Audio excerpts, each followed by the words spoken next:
Жүсіп пен Зілиха қиссасы. Өсекші әйелдер. Әзиз Зілиханы шын сүйетін, сондықтан оны өлтірген жоқ. Төсегінде жалғыз қалдырып елдің табасына тастады. Өсекке таланып, жазасын жан азабымен өтесін деп ұйғарды.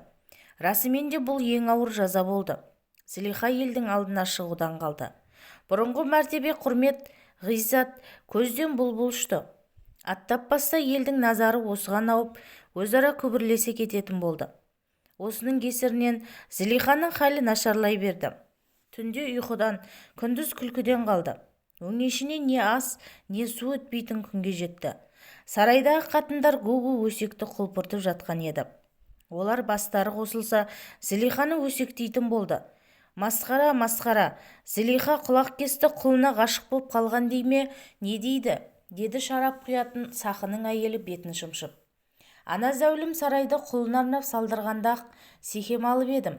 Түйсігім алдамапты деп, қазынашының іштар тоқалы отқа май құя бастады. Зілиха өзі расымен патша тұқымынан ба екен? Түбін бір тексеріп шежіресін ақтаратын екен. О заманда бұ заман ақсүйек қатын құлға өзі барып жабыса ма деді. Жас ауылдың әйелі де басқалардан қалыспай. Оны қоя тұр, сонша жабысып жүгіргенде ана құлы соған қараса жақсы ғой.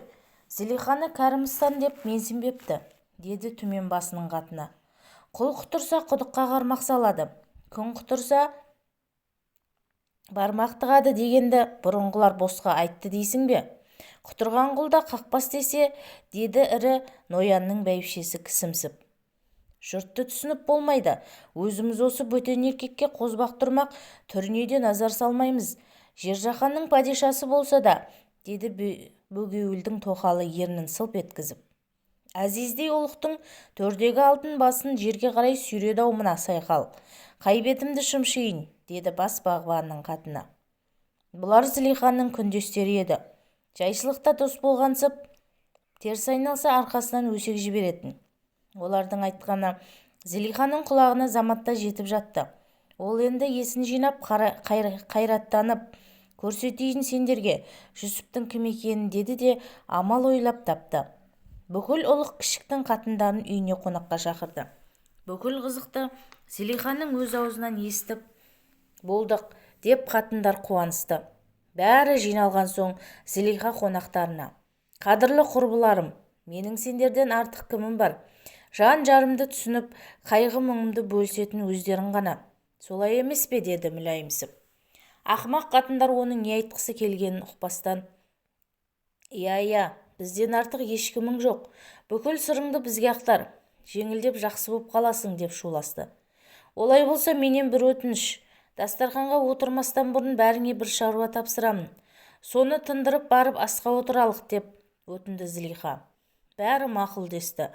Ендеше мына бір сәбізді жабылып турап тастасақ, неге екенін сосын айтамын, деді де Зілиха бәріне бір-бір тақтай, пышақ, керсем мен сәбіз таратып берді. Олар Зілиханың түпкі ойын ұқпаған күйі пышақ алып сәбізді турай бастады.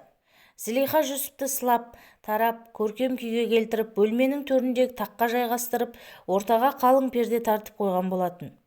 Қатындар әңгімені қоздырып, сәбізді шаштай қылып турап отырғанда, кенет Зілиха атып тұрды да ортадағы пердені бар күшімен тартып кеп жіберді. Бәрі жалт қарады. Бөлменің ауасы көзді ашып жұмғанша өзгеріп шыға келді. Райханның хош иісі нәпсілерін қытықтай жөнелді. Қатындардың аузы ашылып, төрде отырған сымбатты еркектен көз тайдыра алмай қадалды да қалды. Бұл әлі бер жағы еді. Зілиха Жүсіптің бетіндегі пердесін сыпырып алды да лақтырып жіберді.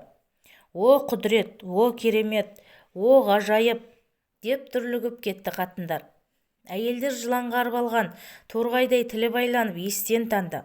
Мынау адам емес періштенің өзі шығар деп тамсанғанда сәбіз турап отырғандарын ұмытып кетті. Ойлары бұзылып, құмарлықтары қоза бастады. Қозғаны сонша өткір пышақпен сәбіз емес, саусақтарын бытырлатып турап жатты. Бірақ ауруын сезбеді. Бәрінің есілдерді шіркін мына жігітпен ойнап күлген әйелдің арманы болмас деп, төстерін ашып сандарын жалаңаштай бастады. Жүсіп, шық бөлмеден, деп бұйырды Зілиха. Жүсіп бетін бүркеді де бөлмеден шығып жүре берді.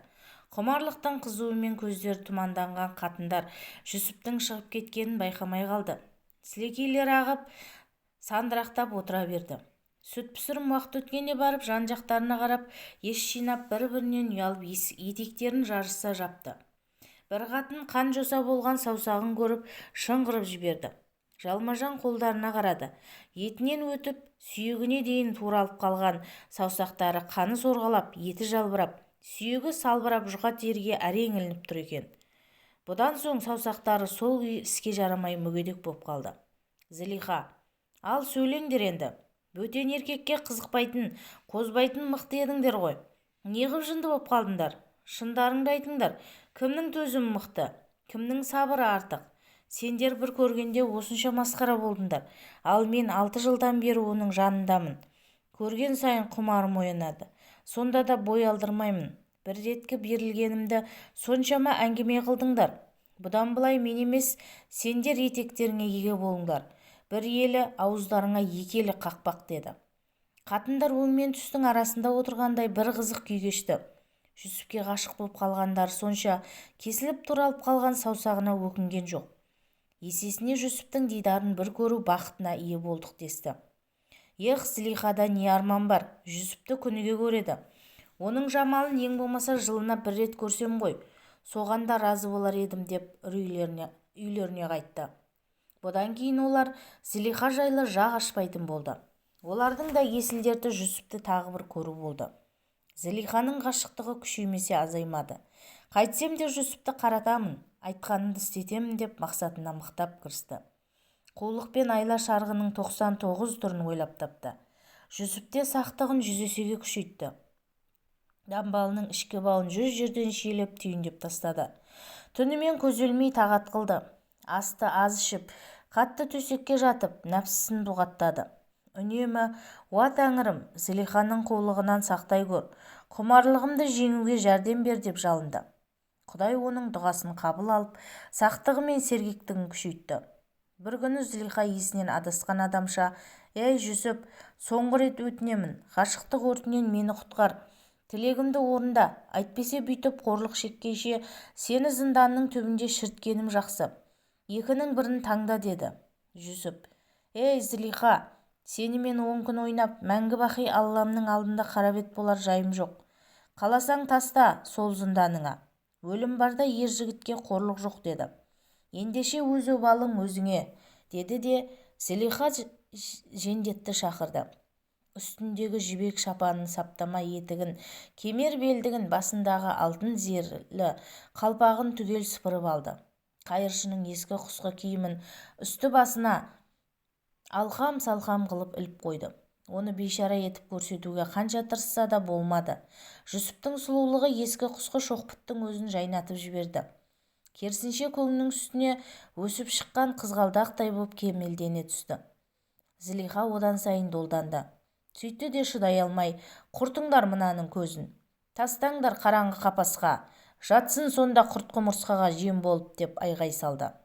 Жендет Жүсіпті сүйрей жөнелді. Зылиханың жүрегі жұлынып түскендей болды. Жалғасы келесі бөлімде.